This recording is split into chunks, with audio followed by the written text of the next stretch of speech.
हमारी योग्यता कैसी है, ये प्रश्न है। हम कैसे पता करें कि मैं किस साधन के योग्य हूं? इसको दो तरह से समझिएगा। पहला कि क्या हर व्यक्ति की योग्यता के अनुसार अलग अलग साधन है।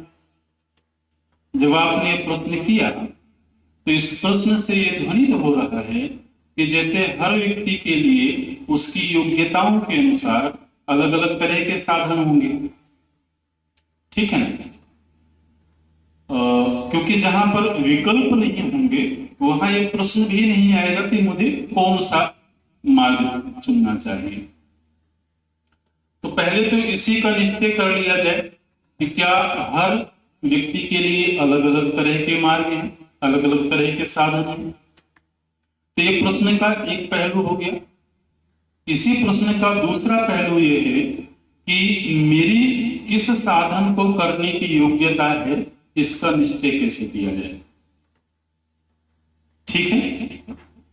तो हमारी योग्यता कैसी है इसका निश्चय करने के लिए या तो मैं स्वयं सक्षम हूं और या तो मैं जिन गुरु की शरण में हूं वो गुरु निश्चय करे। ठीक है? तो मुख्य रूप से उस साधक के मन में इस तरह के प्रश्न नहीं आते हैं जो किसी गुरु के निर्देशन में रह करके साधना कर रहा है, क्योंकि गुरु ने उसका परीक्षण किया होगा, उसको समझा होगा कि इसके लिए कौन सा साधन उपयुक्त है। तो जब तक हमारे जीवन में कहीं गुरु का स्थान तय नहीं होता है तभी तक हमारे जीवन में भटकाव रहता है।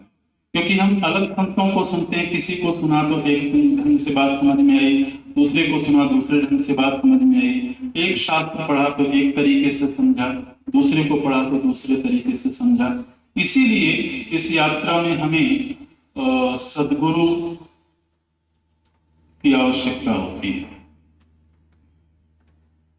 तो एक तो ये निश्चय हो गया कि हमारी योग्यता कैसी है, कौन से साधन को हमें अपनाना चाहिए। इसका निश्चय या तो हम इतने सक्षम हो गए हों कि हम स्वयं कर सके उसका विवेक, और या तो हम गुरु की शरण में जाकर के और उनसे पूछें। अच्छा, जब हम गुरु की शरण में जाकर के पूछते हैं तब फिर वो व्यक्तिगत प्रश्न हो जाता, फिर वो सार्वजनिक नहीं हो जाता।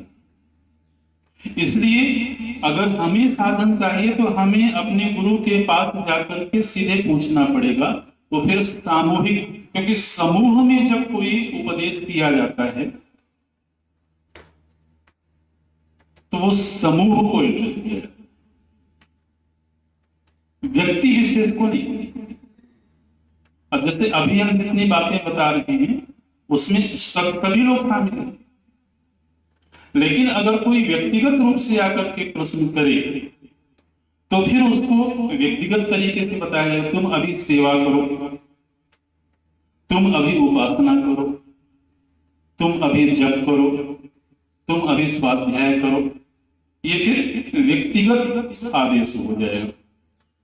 लेकिन जब सार्वजनिक रूप से कोई उपदेश होता है तो वो सार्वजनीन होता है। अच्छा, इसी का जो पहला पहलू था जो हमने प्रश्न उठाया था कि क्या अनेक लोगों के लिए अनेक साधन निर्धारित हैं। तो अभी पिछले प्रश्न के दौरान ही हमने चर्चा किया कि हर साधक को अपना मन निर्मल करना है और हर साधक को दृष्टि की आवश्यकता। इसलिए हर साधक को सेवा भी करना है और हर साधक को भक्ति भी करना है और हर साधक को ज्ञान की साधना भी करना है। इसलिए साधन के संदर्भ में व्यक्तिशः भेद नहीं हो सकता। भेद केवल इतना हो सकता है कि किसकी सेवा करना। ठीक है? अगर हमें भक्ति करना है तो किस तरह की भक्ति करना है। भक्ति के अनेक साधन हम देखते हैं, जैसे कोई जप प्रधान भक्ति कर रहा है, हाँ, कोई लीला श्रवण प्रधान भक्ति कर रहा है, कोई पूजा प्रधान भक्ति कर रहा है।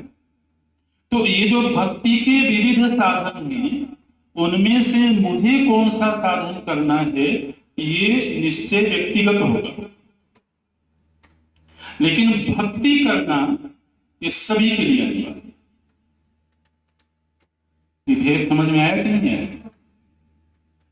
जैसे हमने कक्षा में सभी को पूजा की पद्धति बताई, ऐसे से पूजा करना चाहिए, और पूजा की बड़ी महिमा गाई। सभी साधकों ने सुना, करने लगे। कुछ दिनों बाद एक साधक आया, बोला मेरा पूजा में मन नहीं, मेरे भीतर उस तरह का भाव भी नहीं आता है कि मैं इनको कैसे भोग लगाऊं, कैसे नहलाऊं, कैसे वस्त्र पहनाऊं, इस तरह का कोई भाव ही नहीं होता। अब आपने बता दिया है तो मैं कर रहा हूं, लेकिन मेरे भीतर उस तरह का प्रसंग घट नहीं रहा। क्या हो रहा है? बोले अगर जप करना हो तो फिर मैं आधे एक घंटे बैठ के आराम से जप कर सकता।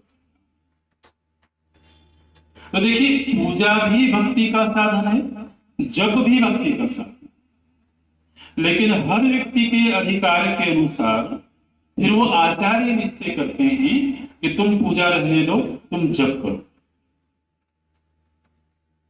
कोई साधक है जो कहता जप में ना मुझको नींद नहीं लगती है, बहुत रस नहीं आता है जप करने में, बड़ा भारी पड़ जाता है, बार बार देखना पड़ता है कि माला कब पूरी हुई कब पूरी हुई, तो उसमें मन नहीं लगता। किसमें लगता है? अगर कथा हो रही है तो कथा श्रवण में बड़ा रस आता है। तो कथा श्रवण करना भी भक्ति है, जप करना भी भक्ति है, लेकिन वो फिर व्यक्ति की योग्यता के अनुसार निश्चय हो।